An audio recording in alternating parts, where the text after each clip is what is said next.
We are X-Force, and we stay home to watch the video outhouse, bub.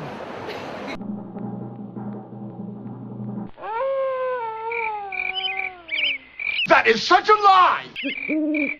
It's time for another Meet the Creator. This time the Video Outhouse welcomes Michael Beasley.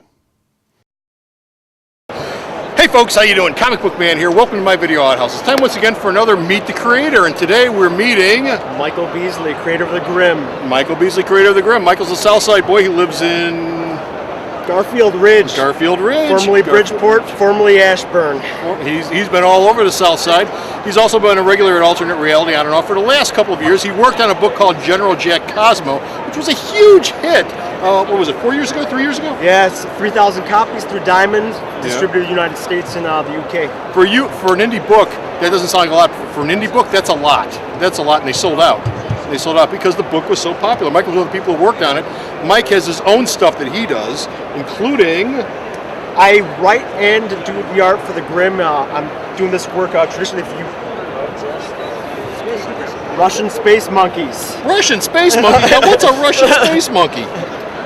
Is this part of The Grimm? That's part of The Grimm. That's for Grimm number 2. That is the villain who is responsible for a barrage of hillbilly zombie carnage. Okay.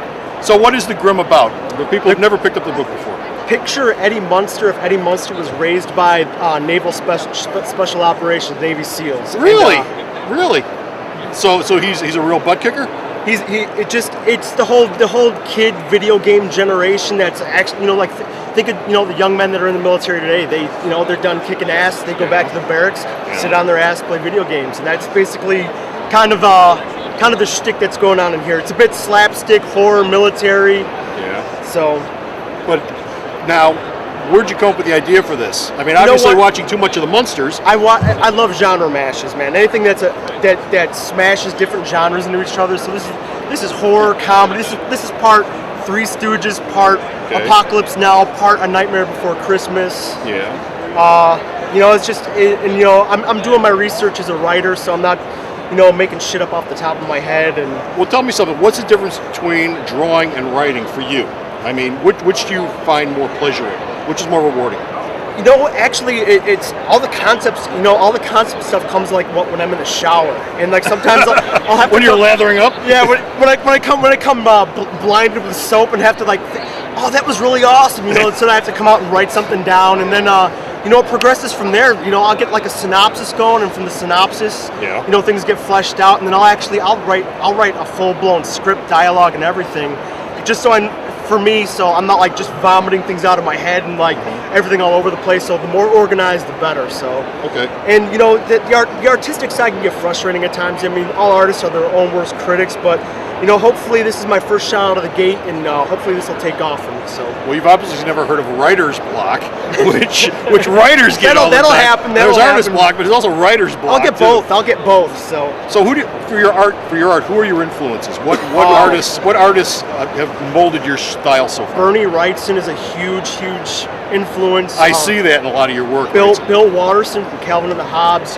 I love more lively, cartoony type stuff more than stuff that's that for people like artists. A lot of artists shoot reference. That's awesome. And I have to grab reference for a lot of stuff, but total photorealistic stuff kind of takes you out of for me personally, takes me out of the element of comics, man. Okay. Comics just are supposed to pull you away from that realism and everything else, and it's it's supposed to be an escape from that. So the more stylized, the better for you. Most definitely. Mike Mignola is another big influence, man. I see a lot of Mignola in here too. Hellboy. I see a lot of that influence. That man is just is what Bruce Lee would call Jeet Kune Do, simplicity. Jeet Kune Do? Jeet Kune Do. Really? Okay. It just the less is better, man. He is someone who smashed art and design and everything. It's just the less he puts on the page, I hope to get to that point. I'm still trying to find out what the hell I'm doing here, and hopefully it'll come along. Well, it's come along. Now, what else have you done besides Ghoul? Grimm. The Grimm. Sorry, Grimm. Well, I did all of our pre-press and all of our stuff for printing that we've done for General Jack Cosmo. Like, Okay, yeah. I was a printer by trade for almost 10 years, so I know the You found that to be very rewarding, right? Yeah. Flush the toilet. Yeah. So, you know, I'm kind of very familiar with design and all that other, you know, rhetoric that goes along with that. But, you know, I've done all the pre-press stuff, and I know all the printer terminology, so I can actually talk to a printer and know what to expect. Well, I was going to say, how has that helped you out with the art? I mean, it must make it easier for you to communicate with the printer yeah, I know all as the to what you want to have done with your You stuff. know, like if we're talking color profiles and RGB, CMYK, and I have, you know, to know what's going where, and, you know, it's just, it helps. So you're not getting stuff back where, you know, you're infuriated and, Yeah. you know, you want heads to roll. Well, that's probably, I was going to say, it's probably a really good skill to know. I mean, Yeah. like I said, you can talk directly to the printer and tell them exactly what you want Yeah. to have done, and you two are talking the same language. There's no communication lapse. Yeah. Okay. So what do you got planned in the future? I know that you want to take Grimm out of the indie market, I'm hoping small press indie, and try to get it upscale a little bit. I'm thinking I'm gonna go the image route, man. So I'm gonna put together a little package for them, send it their way, and they green light it. I'm go full speed ahead, man. Now, how can people get a hold of you if they want to send you an email, or if they want to send you some samples or get some information about any of your stuff?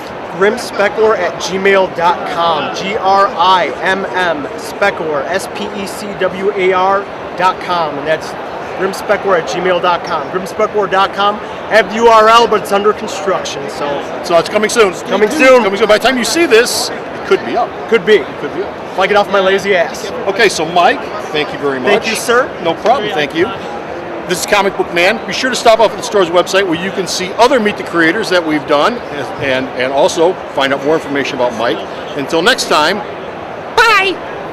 Alternate Reality is located at 3149 West 111th Street. That's the intersection of 111th and Kedzie in Chicago, the beautiful downtown Mount Greenwood neighborhood. You can always reach us at 773-881-HERO or at the store's website, www.myalternatereality.com.